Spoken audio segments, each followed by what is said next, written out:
अगर आपने अभी तक हमारा चैनल सब्सक्राइब नहीं किया तो अभी सब्सक्राइब करें और बेल आइकॉन को क्लिक करके हमारी लेटेस्ट वीडियोस के बारे में अपडेट जानें। सब्सक्राइब कीजिए और हम आपको लिए चलेंगे आपकी।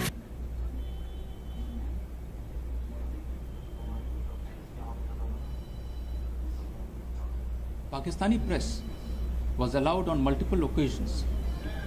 As you are all aware, the mother and wife of Shri Kulbhushan Jadhav met him yesterday in Islamabad. The meeting took place after requests by India for family access. Prior to the meeting, the two governments were in touch through diplomatic channels to work out its modalities and format. There were clear understandings between the two sides, and the Indian side scrupulously abided by all its commitments. However, we note with regret that the Pakistani side conducted this meeting in a manner which violated the letter and spirit of our understandings. This included the Pakistani press was allowed on multiple occasions to approach family members closely, harass and hector them, and hurt false and motivated accusations about Sri Jadhav. This was despite a clear agreement that the media would not be allowed close access. Under the pretext of security precautions, the cultural and religious sensibilities of family members were disregarded. This included removal of Mangal Sutra, bangles and bindi, as well as a change in attire that was not warranted by security. The mother of Sri Jadhav was prevented from talking in their mother tongue, although this was clearly the natural medium of communication.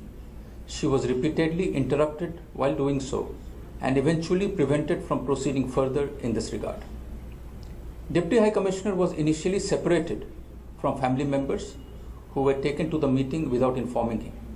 The meeting was started without his presence, and he could join only after pressing the matter with concerned officials. Even then, he was kept behind an additional partition that did not allow him access to the meeting as agreed. For some inexplicable reason, despite her repeated requests, the shoes of the wife of Sri Jadhav were not returned to her after the meeting. We would caution against any mischievous intent in this regard. From the feedback we have received of the meeting, it appears that Sri Jadhav was under considerable stress and is speaking in an atmosphere of coercion. Most of his remarks were clearly tutored and designed to perpetuate the false narrative of his alleged activities in Pakistan. His appearance also raises questions of his health and well-being. We also regret that, contrary to assurances, the overall atmosphere of the meeting was intimidating insofar as family members were concerned. Family members, however, handled the situation with great courage and fortitude. The manner in which the meeting was conducted and its aftermath was clearly an attempt to bolster a false and unsubstantiated narrative of Sri Jadhav's alleged activities. You would all agree that this exercise lacked any credibility.